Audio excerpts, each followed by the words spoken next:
times I thought I was supposed to get up here, and I started jumping, and and then it went from there. So I'm glad I looked at Jack, and I was waiting for the cue, and then Matt said preach the word, and I said, okay, I guess that's my cue to get up here and talk. So I'm glad to be here this morning, and I'm excited to be able to share this message, because this morning's message is really a message that's been on my heart, because it's something that we as humans, as people, we struggle with. We have a hard time dealing with this particular problem. And when we come to a point in our faith as Christians, sometimes we feel like we've reached the pinnacle of that faith, right? Like there's nowhere else to go. I've gotten as far as I can go. And all of a sudden you're just wondering, well, what's the next step? And for some people, the next step is walking away from God, not walking toward God. So this morning's message, what we're going to talk about, is we're going to talk about moving forward. We're going to talk about in the times of panic, in the times of difficulty, in the times of chaos, when we feel like the immediate situation determines our future, we need to keep moving forward. My dad and I, a few years ago, were having a conversation, and I don't know anything about the stock market. Some of you might know more about the stock markets. I didn't really care about the stock markets, but that's what my dad's into, so I decided, you know what, I'll give it a shot. I'll try to talk about this, because I really was curious, how does stocks market, how does the market move? And really where my mind was going was how in the world the stock markets affect the economy. And so I asked him, and we began talking and began explaining it to me. And then he began talking about the stock market crash of 2008. And I learned that it was the third worst crash in the history of the United States. The third worst crash, the first being the Great Depression, where they experienced a 90% drop over 3 years, except this drop in the stock market was a incredibly fast drop. And with 18 months, it dropped. Boom. So I asked him. I said, what do you do in that situation as a stockholder? He says, well, you have two choices. You can leave your money in, or you can pull it out. And he said, I had a choice to make. I had a decision to make. I had made a lot of money over the past years, and the stock market peaked. I was making a lot of money. And he said there were a lot of people who just panicked. I mean, it was this, like, I don't know what to do. I'm going to lose all my money, right? Because we get tied to our money. We're humans. We get tied to physical things. It's just how we are. And so a lot of people pulled out their money. They pulled it out and they scrambled. And my dad said something to me that I'll never forget. Because it not only applies to just that, but it applies to everything. It applies to what we're doing right now as Christians. It applies to what we do in our jobs, in our work, and people, in our family relationships. It applies to everything. And he said this: you only lost if you backed out too soon. I thought, man. And this panic, I mean, really, this is the tension, right? When you get in a situation where you feel uncomfortable, and you don't know what to do, and you don't know what the next step is, I mean, that's what you want to do. You want to back out, because guess what? We're humans, right? And we don't like pain, because it's difficult. And it's hard, and really, we just want to move away. I mean, you wouldn't let somebody come up and stab you in the arm with a knife, right? I mean, you move away. Yeah? I don't want to be stabbed with a knife. I don't think anybody does, okay? It's a brutal illustration, but it's there to drive a point, okay? We don't like pain. And when something comes at us that we're uncomfortable with or that is hurting us, we back out. And sometimes we back out way too soon. Because here, look at this. Look at this next part. Our inability to see past the panic prevents us from seeing our future. Isn't that true? Our inability to see past our immediate situation, and this is what I was talking about earlier. Sometimes we feel like we get to that pinnacle of our Christian faith, and we don't really know where we're going. We don't know really what do we do next? Where do we go? What do we deal with here? And our panic in those situations, it makes me uncomfortable. It's painful. I don't know where to go. I don't know what the next step is, and it creates this short-sightedness that humans have.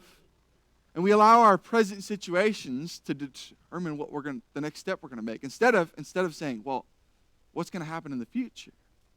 That's the difference between people who back out too soon and people who hold on and hang on. Like my dad, he hung on. And he said, you know what? The market's going to come back around. It's always come back around. It will come back around. I know it's going to come back around. It did in 1939. The stock markets came back up. And the economy went crazy. And guess what? We came out of the stock market drop about 10 years after it happened. And my dad has quadrupled his money. See, sometimes we got to hold on for something better. Sometimes we can't let that, what's going to happen here is going to happen now, and it's never going to be good, and we have this mindset like it's not going to be good and it's not going to be great, and I just want to get out because everything's bad and everything's horrible, and our inability to see past the panic prevents us from seeing what's in our future.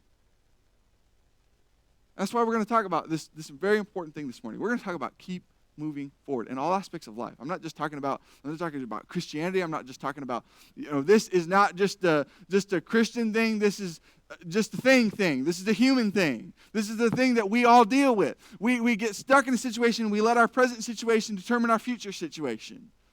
And the answer is that if we're able to see out, if we're able to have a vision, if we're able to look beyond what's happening in our immediate situation, we can keep moving forward because we know what's coming. It's just like saying, well, Christianity's not really working out for me. It's not what I anticipated, right? And if it's not what we anticipated, well, maybe I should just back out. Look at this next thing. That is a foggy road. That is not what I like to see. A few weeks ago, my wife and I decided we were going to go up the hill and we're going to visit Sequoia National Park. And we're driving up this road, man, it's clear and it's sunny, and we had heard in previous days that it was going to be, maybe kind of cloudy, or maybe there was going to be some snow, and we thought, you know what, we'll just go up. We want to see General Sherman. That's the big tree that everybody wants to see up there. We want to see General Sherman, so we're just going to drive as far as we can. We're going to see if we can get up there. It should be okay. We're just going to keep going. And so we're driving up this road, and it's windy, and it's curvy, and all of a sudden it starts getting foggy. It starts getting rainy. And I'm thinking, well, I don't really like weather. I mean, how many of you like weather, right? Like driving in a big snowstorm? I don't. I do not like driving in snowstorms. I don't like weather. It scares me. And when it does, I just want to pull over on the side of the road and get away from it. That's just what I want to do, right? So I'm driving up this hill, and I'm thinking, man, this is getting a lot foggier. And we got to this point, man, you could see, a couple miles either way. I'm thinking, great. This is awesome. I'm going to get to see General Sherman. I've been wanting to do this for a long time. And we start driving up the road, and pretty soon, all I could see were the white and yellow lines on the side of the road about 5 feet in front of me. And I thought, nope, I'm not doing this. I'm going back because I know what's behind me is better. I know what's in the past, what's down the road. It's clear, it's sunny. I can see, I can look out, I can see farther. But sometimes we get into life, right? And life is like a foggy road. Life is like a foggy road. Well, I don't really know where I'm going. I can't see where I'm going. I don't know what's going to happen next. And we get in this panic. We just want to turn around. We just want to go back. And we let our past determine our future. But here's the thing. Our past does not and should not determine our future.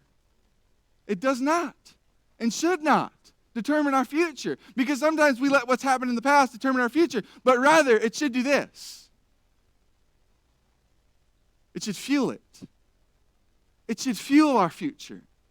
If we could see into the past, we could go and we could say in the midst of this panic, of this stock market crash, and say, well, everything's going to be worse. It's not going to be the same again. I don't know what I'm going to do if I lose all my money. Well, wait a minute. I have an idea. How about looking at previous stock market crashes? Did they come out of those? Did the world turn around?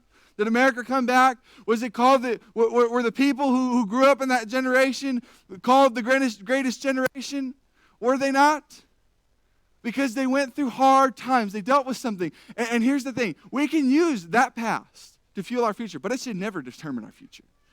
Something bad happens in your family life. Something bad happens in your financially, and you're thinking, well, if I do this again, then this is going to repeat. And maybe sometimes you might be right. You might be right sometimes. But not always. We need to use our past to fuel our future. So that's why we're going to talk about this morning. We're going to talk about moving forward. We're going to talk about moving forward past whatever it is that's keeping us in the past. This is a powerful, powerful message, because the Hebrew writer, when he's talking to these Christians, he's writing to a group of people who are just wanting to go back to Judaism. Well, Judaism's better, right? Because I know it and I understand it and I want to be a part of it, and it just seems to be better for me all around in my life. And Christianity really isn't working out that well for me. Really isn't. I'm tired, I'm struggling, people are persecuting me. That's the group of Christians he's writing to. And that's hard. You think about that. I mean, we're not nearly as persecuted as these Christians were. And here's this writer telling these Christians, keep moving forward. And he draws them back to the point of their conversion in verse 32. He draws them back in verse 32. He says, but remember the former days, when after being enlightened, you endured a great conflict of sufferings. You know, I think about this passage, and it amazes me because if you think back to when you were first converted and what you would do for Jesus, I mean, man, you're just on fire. Everything was great. I want to move forward. I want to learn. I want to grow. I want to be a part of Bible class. I want to be a part of sermons. I want to study my Bible. For me, it was I want to go to Bear Valley. I want to take a big step and go further and go farther and go faster. I want to preach. I want to do all these things. He says, do you remember the former days when after being enlightened, you endured a great conflict of sufferings because you knew what you had ahead. You knew what lied ahead. His brethren, do you remember that? You remember when you were converted to Jesus? You remember when you were enlightened? Verse 33. He says, partly by being made a public spectacle through reproaches and tribulations, and partly by becoming sharers with those who were so treated.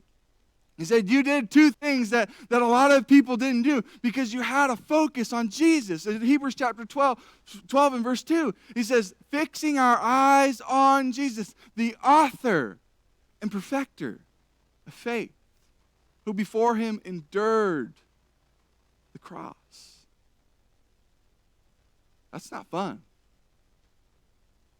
But he says, fix your eyes on Jesus. He says, partly by being made through public spectacle, through reproaches and tribulations. Do you ever have somebody tell you a story, an old story? You ever reminisce with your old buddies? You come together and they tell you a story and they're talking about it and you're laughing and having a good time. Well, that's exactly what's happening here. The writer is coming back and he's telling them, look at this. Remember this. He says, partly by being made public spectacle through reproaches and tribulations, and partly by becoming with sharers with those who were so treated. You were involved in what was happening. You were a Christian. Now Christians these days, if you're talking about somebody who's really being persecuted, we don't nearly have that. Hardly at all. How are we persecuted? We call it Bible thumper, right? Maybe that's it. Or you're a Christian. Maybe sometimes we're called a hypocrite. We're put in that category, and nobody likes that because, we all try not to be hypocrites, right? But we get stereotyped, right? And we get put in these things, and we're not nearly persecuted. I mean, these Christians were being burned on stakes. These Christians were being crucified. These Christians were having their heads chopped off. They were being thrown off pinnacles of temples for being a follower of Jesus. And he reminds them and pulls them back, and he says, why do you want to go back to Judaism? Because if you remember back in the beginning of the chapter, in Hebrews chapter 10, he talks about this very same idea. He starts with this. In talking about the sacrifice and things like that, he says in verse 1, for the law, since it has only a shadow of good things to come, is not the very form of things, can never be the same sacrifices which they offer continually, year by year, make perfect those who draw near. Otherwise they would not have ceased to be offered, because the worshipers, having been cleansed, would no longer have been conscious of sins. But in those sacrifices is a reminder of sins year by year, for it is impossible for the blood of bulls and goats to take away sins. Therefore, when he comes into the world, he says, sacrifice and offering you have not desired, but a body you have prepared for me. In whole burnt offerings and sacrifice for sin you have taken no pleasure. Then I said, behold, I have come. In the scroll of the book is written of me, to do your will, O God. After saying above, sacrifices and offerings and whole burnt offerings for sin you have not desired, nor have you taken pleasure in them, which are offered according to the law.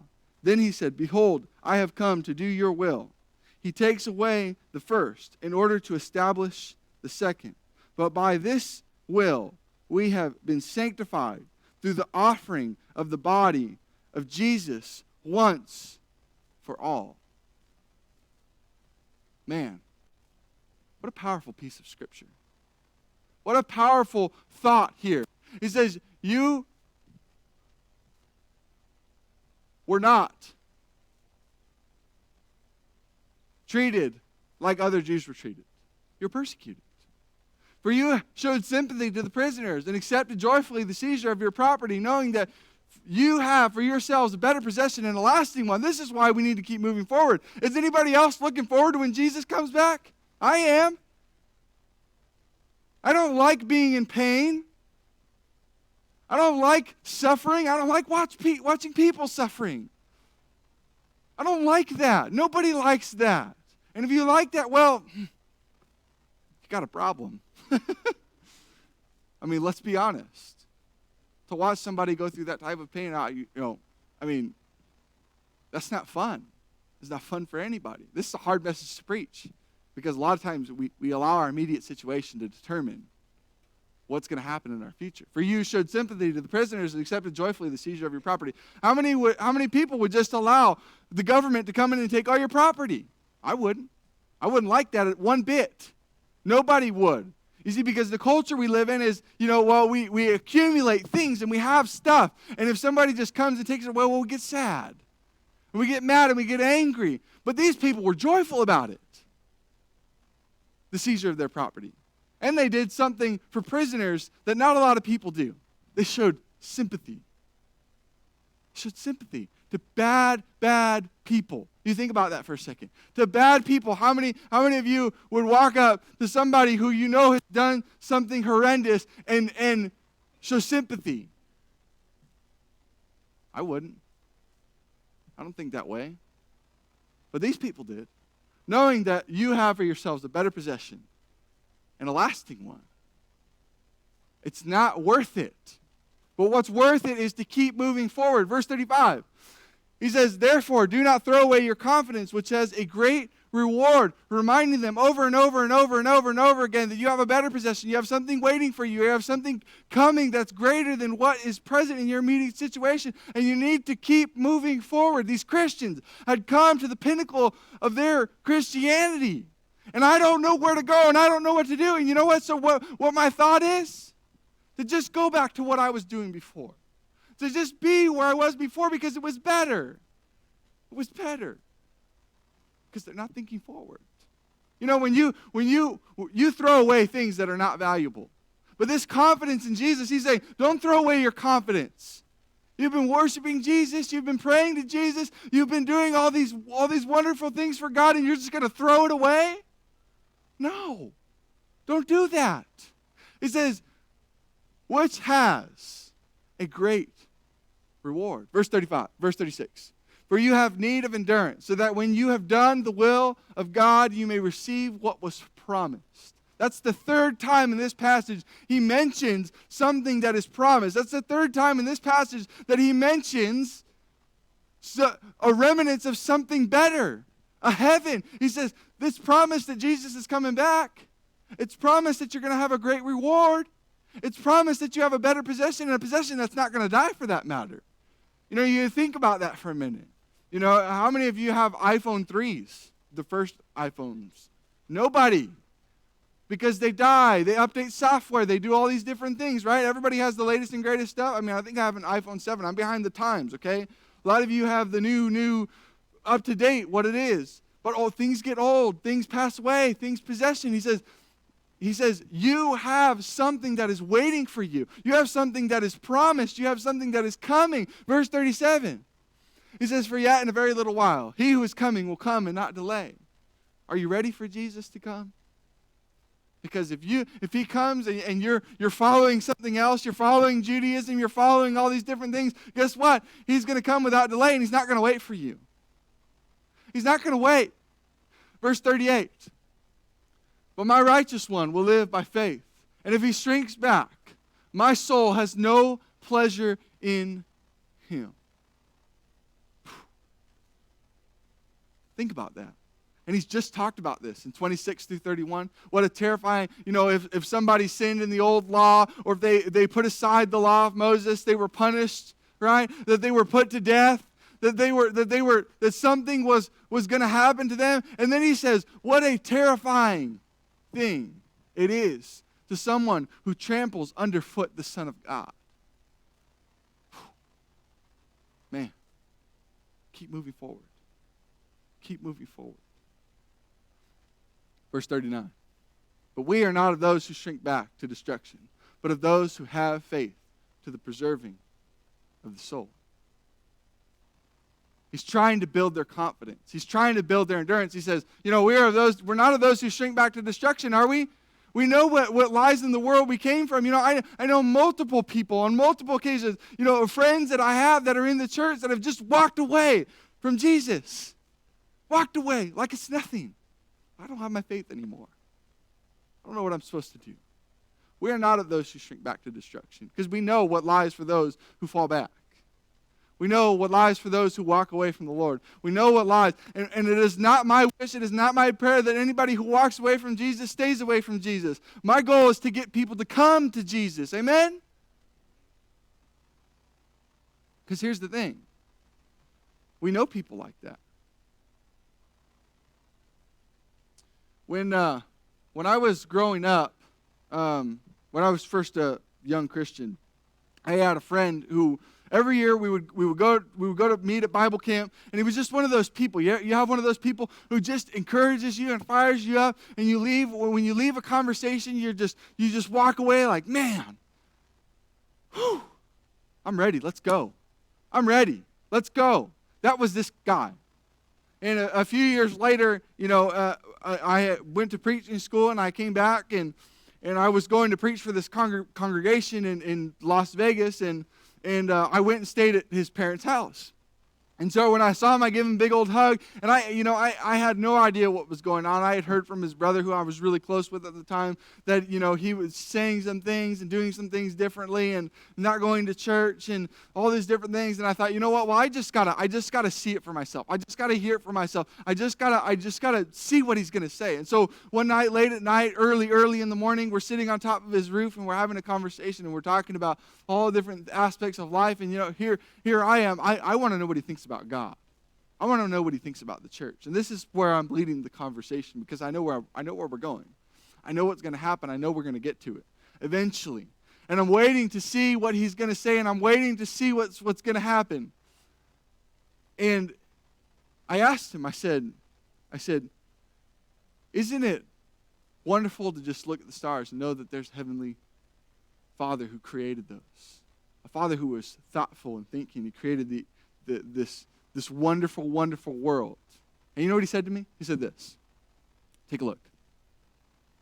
I just don't believe in God anymore. I just don't believe in God anymore. That broke my heart. It broke my heart. I don't know what to think, because he was somebody that I was extremely close to. Now, over the years, he separated himself. I don't want to talk to people about God. I don't want to talk about the church. He thinks the church is a cult. He thinks the church is just a bunch of hypocrites. I mean, you think about the mindset of these people that's rolling back. You're almost there. You made it. And here's the thing. He grew up in the church. He grew up in the church. And he lived growing up knowing church. And he walked away into a world he did not know. Because here's the thing, and this is what's so heartbreaking to me. I came out of the world. I know what it's like to live in the dark. Why would you want to go there? I know what it's like. And I pray about him and I think about him every day. And I experienced some things this last week that have just made this message even harder to preach, or even harder to talk about. Because you're so close. You live in it, you grow up in it, and you know what? You're just not that impressed with it. It's just not that great to you. And you walk away. The Hebrew writer's telling them, don't walk away, because you have something waiting for you.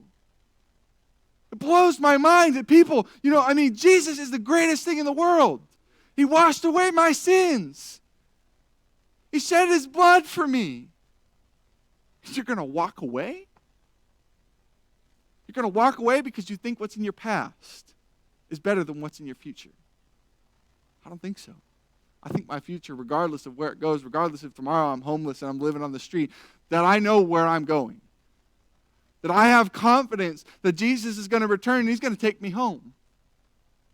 And I'm going to, in that period of time, wherever I am, wherever I'm living, whatever I'm standing on, I'm going to take as many people with me as I possibly can. Because I know there's something waiting. And if I have to give up everything to follow Jesus, I will.